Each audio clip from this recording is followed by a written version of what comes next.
So, very good morning, girls. And today we are going to see the first poem in women's writings paper, Woman to Child. It was written by Judith Wright.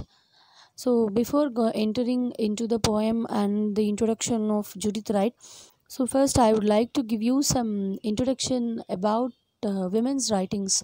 So, women's writings அப்படின்னா nothing but the works written by women.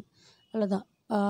We have, as in the words of Ellen Showalter, a feminist critic, அவங்க சொன்ன மாதிரி we have certain phases of writings by women. ஏன்னா முன்னே ரொம்ப வருஷத்துக்கு முன்னாடி, even that is before some 100 years, women were not allowed to expose themselves. உங்களை வெளியவே தலை காமிக்க விட மாட்டாங்க. And independently we can't do anything. So after some years only கொஞ்சம் கொஞ்சமாக நம்ம விமன் வெளியே வர ஆரம்பித்தோம். And we started expressing our ideas. We started conveying something. அது நம்ம ஓரலாவோ ரிட்டனாவோ in some way or the other we started conveying our ideas and thoughts.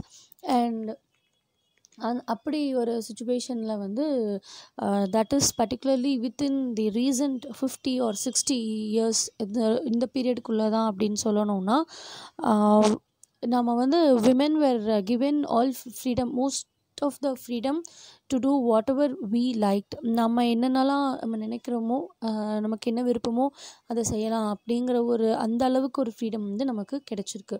So women's writings, the paper women's writings deals with the works written by women.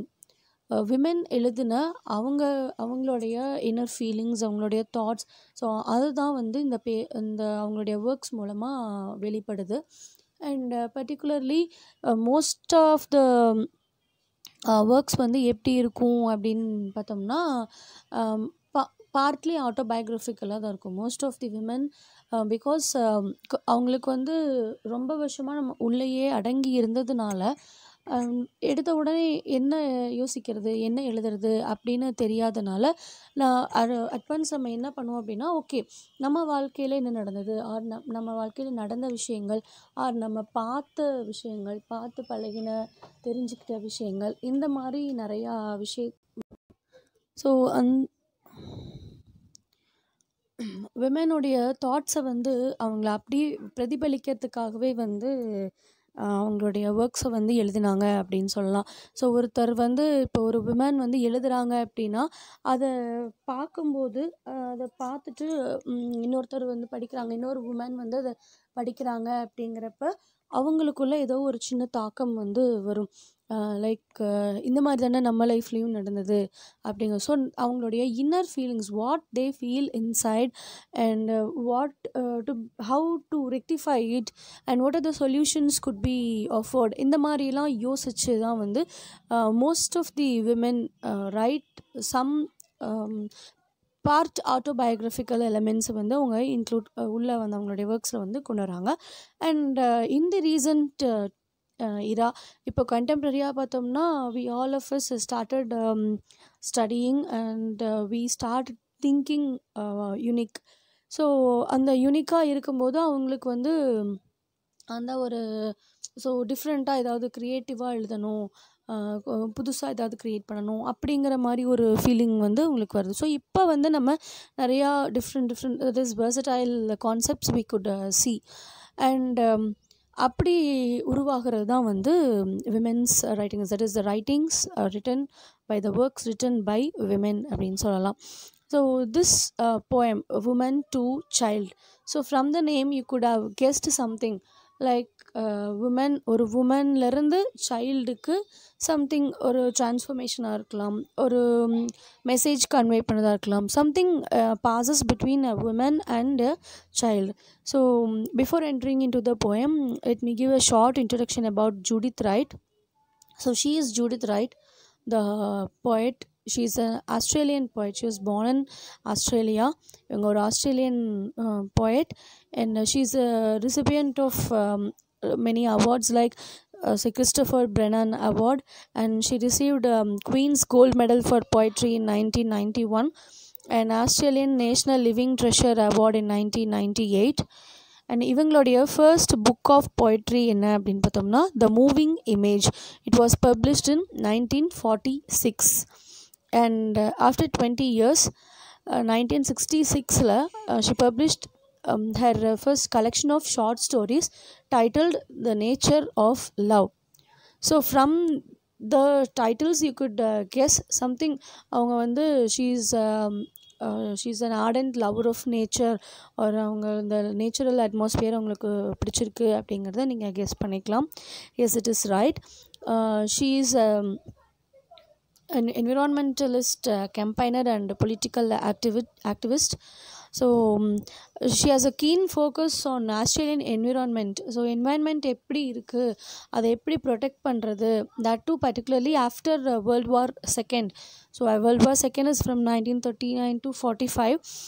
அந்த பீரியடில் இந்த world வார்னால் எவ்வளோ வந்து countries எல்லாம் வந்து எவ்வளோ அஃபெக்ட் ஆகிருக்கு, and particularly Australian art and how to preserve it, how to rectify the damaged parts. So இதெல்லாம் வந்து அந்த என்விரான்மெண்ட் டோட்டலாக டேமேஜ் ஆகிருக்கு, இதெல்லாம் எப்படி நம்ம சரி பண்ணுறது அப்படிங்கிற இதில் வந்து ரொம்ப ஒரு ஃபோக்கஸ் அண்ட் அட்டென்ஷன் வந்து அவங்க கொடுத்தாங்க. அண்ட் ஹர் ஒர்க்ஸ், ஸோ உங்களுடைய ஃபேமஸ் ஒர்க்ஸ் எல்லாம் வந்து பார்த்திங்கன்னா these are, I have mentioned some of the famous works. The Moving Image, Woman to Man is another poem. The Gateway, The Two Fires, Birds, The Other Half, Magpies, Shadow, Hunting Snake. So these are some of her major works that she contributed to literature. And in all her works we could note that she deals with the relationship between settlers. Settlers means those who are migrated from various other countries and have settled in Australia. So ஒரு ஆஸ்திரேலியாவுக்கு அங்கே வந்து settle ஆகிறவங்க வேறு வேறு கண்ட்ரீஸ்லேருந்து வேறு நிறையா காரணங்களுக்காக ஆஸ்திரேலியாவில் வந்து செட்டில் ஆகிறவங்க, and what kind of relationship they maintain with the people, native indigenous Australians. So உங்கள் நேட்டிவாக இருக்கிற ஆஸ்திரேலியன்ஸ் கூட இந்த செட்டிலர்ஸ் வந்து என்ன ஒரு மாதிரியான ரிலேஷன்ஷிப்பில் இருக்காங்க. அண்ட் அந்த environment, bush here refers to the atmosphere environment. And ஆஸ்திரேலியாவில் இருக்கிற அந்த என்விரான்மெண்ட் அண்ட் அட்மாஸ்பியரை இந்த செட்டிலர்ஸ் வந்து எந்த அளவுக்கு ப்ரிசர்வ் பண்ணுறாங்க, what kind of relationship they maintain அப்படிங்கிறது, அண்ட் அந்த relationship between mankind and the environment and in general பொதுவாக மனுஷனுக்கும் இயற்கைக்கும் நடுவில் இருக்கிற அந்த ரிலேஷன்ஷிப் எப்படி இருக்குது. So these are the major themes focused in most of her works. Excuse me. So coming to the poem Woman to Child. So இந்த Woman to Child அப்படிங்கிறது என்ன அப்படின்னு பார்த்தோம்னா, from the title as I said, you could guess like something has been transformed from a woman to a child. ஒரு பெண் கிட்ட இருந்து ஒரு குழந்தைக்கு ஏதோ ஒரு விஷயம் வந்து டிரான்ஸ்ஃபர்மேஷன் ஆகுது அப்படிங்கிறத நம்ம புரிஞ்சுக்கலாம். ஸோ வாட் இஸ் டிரான்ஸ்ஃபார்ம்டு, என்ன வந்து அவங்க கிட்டேருந்து இவங்களுக்கு என்ன பாஸ் ஆகுது, என்ன டிரான்ஸ்ஃபார்ம் ஆகுது அப்படின்னு நம்ம பார்த்தோம் அப்படின்னா, so the poem contains 4 stanzas, and the 4 stanzas could be considered as the 4 stages of a pregnant woman. ஒரு woman வந்து at first when she gets confirmed that she is pregnant, அவள் வந்து ப்ரெக்னெண்ட்டாக இருக்கா, ஒரு குழந்தைய சுமக்கிறா வயிற்றில் அப்படின்ற அந்த விஷயம் தெரியறப்ப இருந்து until she delivers the child, அவள் குழந்தைய இந்த உலகத்துக்கு கொடுக்குற வரைக்கும் வாட் ஆல் ஷீ ஃபேஸஸ், எப்படி அவளுடைய மைண்ட் செட் வந்து இருக்குது, அதை வந்து ரிஃப்ளெக்ட் பண்ணுற மாதிரி தான் this poem has been written. The first stanza reflects the mental condition of a woman while she first knows that she is pregnant. அவள் முதல்ல நான் வந்து ப்ரெக்னெண்ட்டாக இருக்கேன் அப்படிங்கிறத அவள் தெரிஞ்சுக்கும் போது how she feels, what is the excitement and how anxious she is அப்படிங்கிறத ரிஃப்ளெக்ட் பண்ணுற மாதிரி எழுதியிருக்காங்க. You who were darkness warmed my flesh, where out of darkness rose the seed. So now she compares the little creature inside her womb to a seed. அந்த சிசு அந்த குழந்தைய வந்து அவங்க ஒரு சீடுக்கு வந்து கம்பேர் பண்ணாங்க. எப்படி வந்து ஒரு விதைய வந்து நம்ம விதைக்கிறோம். அது வந்து டார்க்னஸ்ல இருந்து உள்ள முளைச்சு ஒரு துளிர் விட்டு மெதுவா இந்த உலகத்துல மெல்ல தன்னுடைய சின்ன துளிர வந்து மேல காமிக்குதோ, அந்த மாதிரி "You who were darkness warmed my flesh." She quotes the child. அந்த குழந்தைய வந்து சொல்றா. அந்த கரு வந்து "You are in darkness. You are inside my womb. The atmosphere is very dark." ரொம்ப இருட்டா இருக்கு. அப்போ வந்து அப்படி இருந்தும் என்னுடைய ஃப்ளெஷ்ஷை வந்து நீ ரொம்ப வார்மாக வச்சுக்கிற. You know what is meant by warm. ஒரு கதகதப்பு இருக்கும். எனக்கு வந்து எந்த ஒரு குளிர் ஆர் சம்திங் அந்த மாதிரி அவங்க மீன் பண்ணலை. நெதர் ஹீட் நார் கோல்டு, ரெண்டும் இல்லாமல் ஒரு வார்ம்த் இருக்குது. ஸோ அந்த ஃப்ளெஷ்ஷை வந்து you are keeping so warmth. Then all a world I made in me. So உன்னால தான் வந்து I created my own world in my self. நானே வந்து எனக்குன்னு ஒரு உலகத்தை உருவாக்கிக்கிட்டேன். All the world you hear and see hung upon my dreaming blood. So and also என்ன சொல்கிறாங்க அப்படின்னா, நான் அந்த உலகத்தை க்ரியேட் பண்ணது மட்டும் இல்லாமல் அந்த உலகத்தில் நீ வந்து என்னென்னலாம் நீ கேட்குறது பார்க்குறது எல்லாமே வந்து என்னுடைய அந்த ட்ரீமிங் இந்த பிளட் ரிலேட்டடாக தான் வந்து. So what all I see, what I here, நான் என்ன பேசுகிறேன் அது எல்லாமே வந்து உனக்கு கேட்குது. நீ வந்து எல்லாத்தையுமே வந்து பார்க்குற. So everything is because of me. எனக்குள்ளே நீ வந்து இருக்க, என்னுடைய பிளட் மூலமாக தான் உனக்கு எல்லாமே வந்து கிடைக்கிது அப்படிங்கிறத ரொம்ப ஒரு எக்ஸைட்டட் மூடோட வந்து அவங்க சொல்லியிருக்காங்க. ஸோ தட் இஸ் அவங்களுக்குள்ள ஒரு கரு அப்படிங்கிறது உருவாயிருச்சு. அந்த எக்ஸ்டசி அவங்களுக்குள்ளே இருக்குது. So that she reflects in the first stanza. So the second stanza, there moved the multitudinous stars. So now we could see ஒரு பதட்டமான சூழ்நிலை, வென் லைக் ஒரு மழை பெய்யும் போதோ ஒரு மேகம் கூடும்போது பார்த்தோம்னா sometimes you good see stars moving here and there. ஒரு சின்ன ஒரு மூமெண்ட் மாதிரி இருக்கும். ஸ்டார்ஸ் எப்படி தெரியாமல் போகும் அந்த மாதிரி. And coloured birds and fishes mood. So when some confusing state is there, எல்லாமே இந்த நம்ம ஒரு புயல் வரப்போகுது ஒரு மழை பெய்ய போகுது அப்படின்னாலே நம்ம நோட் பண்ணலாம் என்னென்னா பறவைகள் இதெல்லாம் வந்து கூடடையும் அப்படின்னு சொல்லுவோம். பொழுது சாய போகுது, that is during dusk, and when it is going to rain we could hear the chirping of birds resting in its nest. So அதோட நெஸ்ட்டில் போய் எப்படி கூடடையும் அந்த மாதிரி வந்து எனக்குள்ள ஒரு chaotic situation is prevailing inside me. And so இந்த stars, birds, fishes இதெல்லாம் எதோடு கம்பேர் பண்ணாங்க அப்படின்னா her heartbeat and the blood that passes in her nerves. So எப்படி அவங்களுக்குள்ள அந்த பதட்டமான சுச்சுவேஷன் வந்து it is reflected by the movement of blood in the nerves and her palpitating heart. So இது மூலமாக வந்து அவங்களுடைய அந்த கன்ஃபியூஸ்டு அந்த சுச்சுவேஷன், அந்த பதட்டமான சூழ்நிலை வந்து அவங்க ரிஃப்ளெக்ட் பண்ணுறாங்க. There swam the sliding continents, all time lay rolled in me, and sense and love that knew not its beloved. So நிறையா விஷயங்கள் as time passes, sliding continents and time lay rolled in me. So these all sliding continents means the days that is getting passed. So time pass ஆகிட்டே இருக்குது, days pass ஆகிட்டே இருக்குது, time is going on. And இருந்தாலுமே கூட எனக்கு ஒரு sense இருக்குது, I show love upon you. மேலே நான் வந்து ஒரு அதீதமான ஒரு லவ், ஒரு அன்பு நான் காமிக்கிறேன். எட் இருந்தாலுமே கூட I feel something that I M showing love not to a beloved person. ரொம்ப ஒரு பிடித்தமான விருப்பமான ஒருத்தர்கிட்ட நான் வந்து லவ்வை வந்து தெரிவிக்கிறேன் அப்படிங்கிற மாதிரி இல்லை. I feel something strange. ஏன்னா அவங்கள கண்ணில் வந்து நான் பார்க்கல. இருந்தாலுமே என்ன தான் நான் வந்து அவ்வளோ ஒரு லவ்வை நான் ப்ரொடியூஸ் பண்ணாலுமே எனக்கு வந்து அது ஒரு ஸ்ட்ரேஞ்சர் மாதிரி தான் வந்து தெரியுது. யாரோ ஒரு மூணாவது மனுஷங்கிட்ட, தெரியாதவங்க கிட்ட நான் வந்து என்னுடைய அன்பை வந்து வெளிப்படுத்திகிட்ருக்கேன் அப்படிங்கிற மாதிரி தெரியுது அப்படின்னு சொல்கிறாங்க. So third stanza, O node and focus of the world, I hold you deep within that well. So focus of the node and focus of the world. So now that is focus of the world is her own world.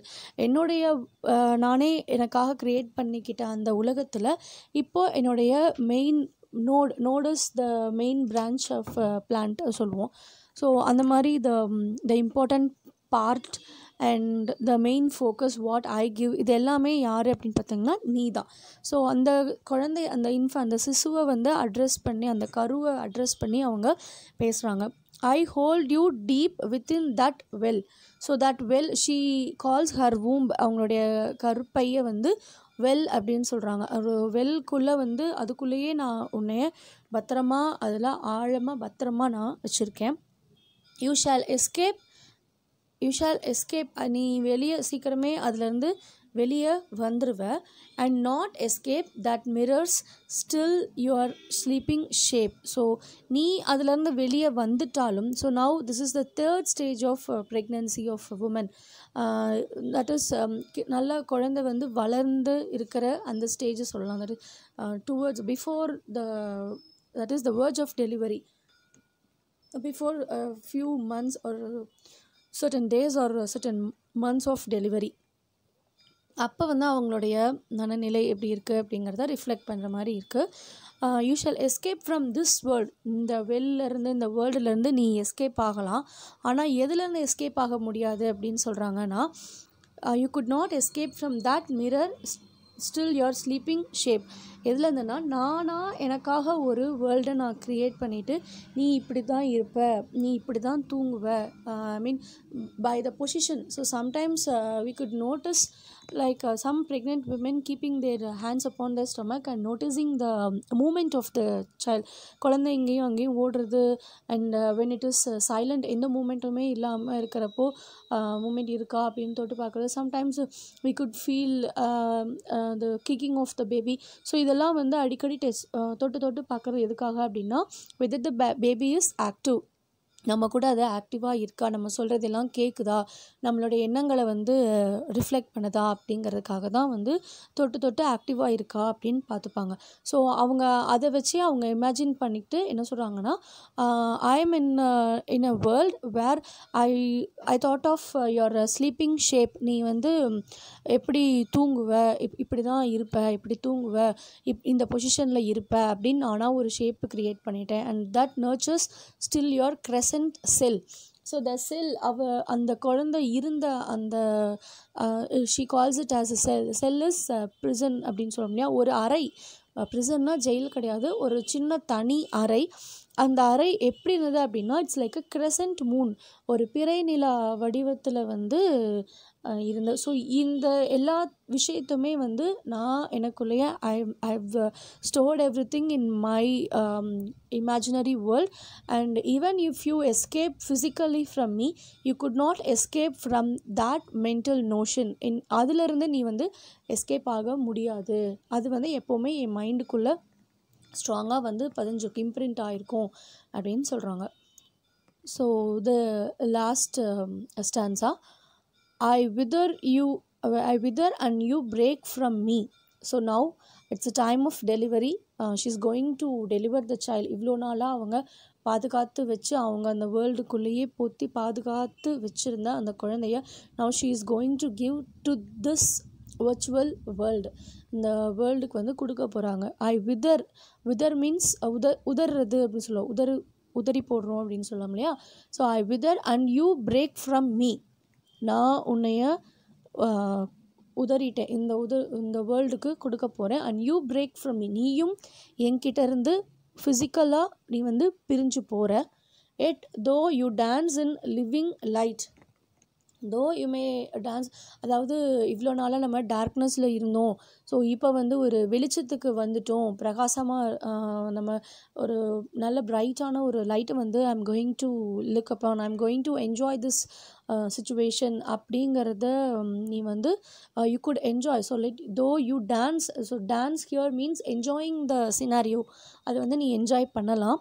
ஐ ஆம் the earth, but எப்போவுமே வந்து அவங்க என்ன ஒரு லாஸ்ட்டாக ஒரு instruction மாதிரி ஒரு அட்வைஸ் மாதிரி என்ன சொல்கிறாங்க அப்படின்னா, you could enjoy what ever you want in this world. இந்த ஃபிசிக்கலாக இந்த வேர்ல்டுக்கு நீ ப்ரெசென்ட் ஆகிட்ட இங்கே வரலாம், நீ என்ஜாய் பண்ணிக்கலாம். You could enjoy the light and you could dance. எவ்வளோ வேணாலும் நீ ஹாப்பியாக இருக்கலாம். You could be blissful. But you keep it in mind that I am the earth. நான் தான் உன்னை தாங்கின பூமி. I am the root cause for what you are now.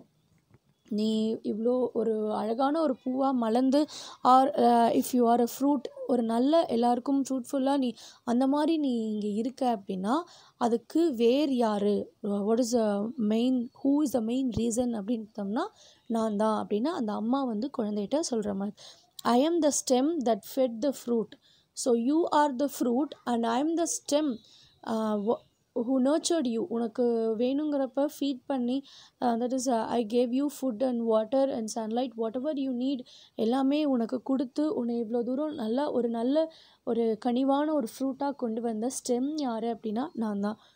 The link that joins you to the night.